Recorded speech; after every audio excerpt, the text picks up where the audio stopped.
آپ کو ایک مزے کی بات بتاؤں. اگلے دن میرے ایک دوست مجھے ملنے کے لیے آئے, تو وہ پہلے کٹر دیوبندی تھے, آہستہ آہستہ دعوت کی وجہ سے ریورٹ ہوئے. انہوں نے بڑی مزے کی بات سنائی. وہ کہنے لگے میرا ایک دیوبندی دوست تھا, تو مجھے کہتا تمہیں علی نے گمراہ کر دیا, یہ کر دیا, وہ کر دیا. تو کہتا کہ ہوا یہ کہ ہمارے علاقے میں انہوں نے نا, چونکہ مسجد دیوبندیوں کی میں نے بات کی تھی, ہم متولی تھے وہاں پہ, فضائل مال کہتا ہے میں نے پہلی دفعہ لا کے رکھی تھی, اب ان کے لیے بڑی مصیبت تھی. تو کہتے میں اپنے علاقے میں جب واپس گیا تو انہوں نے 1 مہینہ پہلے ہی نا, ایک کراچی میں کوئی دیوبندی مفتی تھا مناظر, اس کو کہا کہ تم 1 مہینہ تیاری کر لو, تمہارا مناظرہ کرانا ہے. مناظرہ ایک اسکول ٹیچر کے ساتھ, وہ بھی سائنس ٹیچر, عربی کا ٹیچر نہیں, سائنس کا ٹیچر. تو لیکن جو ہمارے لیکچرز دیکھتا ہو تو اس کو انجینئرنگ بھی آ جاتی ہے. وہ کہتے نہیں 1 مہینے کے بعد, خیر کہتے ہیں میں نے اپنے پوری مسجد کمیٹی کو, امام مسجد کو, اپنے لوگوں کو بٹھایا, وہ بھی پوری تیاری کر کے, ان کو تو پتہ نہیں تھا آگے ہونے کیا والا ہے. تو کہتے ہیں میں نے ان سے کہا کہ یہ بتائیے کہ ہماری جو اب گفتگو یا مناظرہ یا مجادلہ جو کچھ بھی ہوگا, اس کی بنیاد کس کے اوپر ہونی چاہیے, اہل سنت کے منہج پہ؟ انہوں نے کہا ہاں جی. تو ان کا مولانا صاحب میں تو ہوں جاہل, مجھے تو عربی بھی نہیں آتی, تو آپ تو عالم دین ہیں, تو میں آپ کے سامنے اہل سنت کا منہج بیان کرتا ہوں, اور بریکٹ کے اندر جو میں نے انجینئر صاحب کی ویڈیو سے سیکھا ہے. تو آپ اگر میں غلط بولوں آپ نے کہہ دینا غلط ہے, اگر میں صحیح بولوں تو آپ نے تصدیق کرنی. ان کا ہاں جی بیان کرو. اس کو تو پتہ ہی نہیں تھا کہ وہ وہی بولے گا جو ہے. ان کا جی سب سے پہلے کتاب اللہ سے مسئلہ دیکھیں گے, اس کے بعد سنت سے, سنت سے نہ ملے تو اجماع امت سے, اور اجماع سے نہ ملے تو قیاس کریں گے. اس کی تو باتیں ہی کھل گئی. ٹھیک ہے, اس نے کہا یہ اہل حدیث, اس نے کہا میں اہل حدیث تو نہیں ہوں, میں تو کتاب و سنت کو فالو کرتا ہوں. ان کا یہ اہل حدیث تو اجماع کو نہیں مانتے, حالانکہ یہ بھی پراپوگنڈا ہے. اس میں اہل حدیث کا بھی قصور ہے, انہوں نے بھی وہ اس چیز کے اوپر ایمفسائز نہیں نہ کیا, سوائے شیخ زبیر صاحب کے, انہوں نے آ کے اس منہج کو زندہ کیا. ان کا جی بالکل ہمارا بھی یہی منہج ہے, کتاب اللہ, سنت, اجماع. اب انہوں نے کہا پتہ نہیں کیا کرے گا, یہ بخاری مسلم سے رفع الیدین کی حدیثیں لائیں گے, ہم ترمذی سے ضعیف روایتیں رفع الیدین کے ترک پہ پیش کر دیں گے. نہ, اس نے سوال پتہ کیا کیا, مجھے جنازے سے یاد آیا.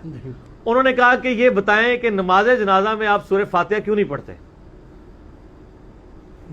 آپ پتہ حنفی نہیں پڑھتے, پہلی تکبیر کے بعد ثنا, دوسری کے بعد درود شریف, تیسری کے بعد دعا, چوتھی کے بعد سلام پھیر دیتے ہیں.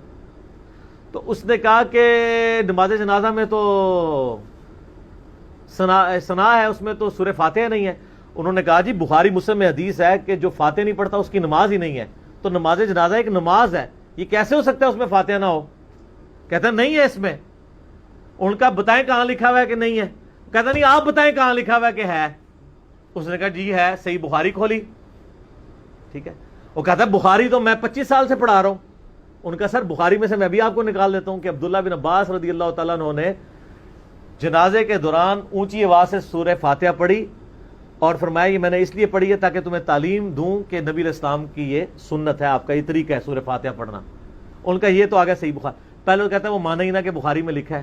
ان کا بخاری لے کے میں آپ کو نکال دیتا ہوں. پھر کہتا ہے اچھا ٹھیک ہے لکھا ہوگا, لیکن مسئلہ یہ ہے کہ ہم اس لیے اس حدیث کو نہیں مانتے کیونکہ ہم امام حنیفہ رحمہ اللہ کے مقلد ہیں, تو اس لیے حنفیوں کے نزدیک جائز نہیں ہے. انہوں نے کہا نا, اہل سنت کا منہج ہے پہلے کتاب اللہ, پھر سنت, پھر اجماع, پھر چوتھے نمبر پہ امام حنیفہ.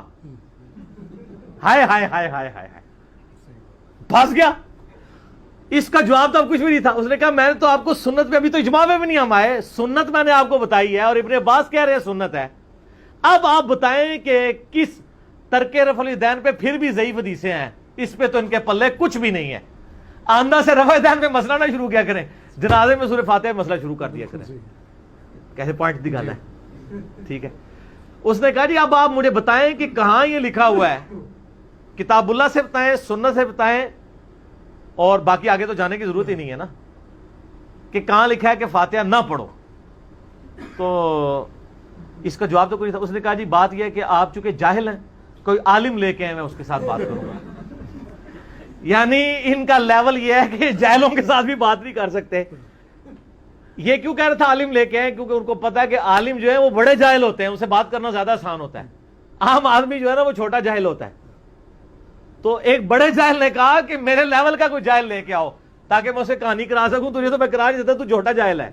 اصل میں مطلب یہ تھا اس کا، یہی مطلب ہوا نا.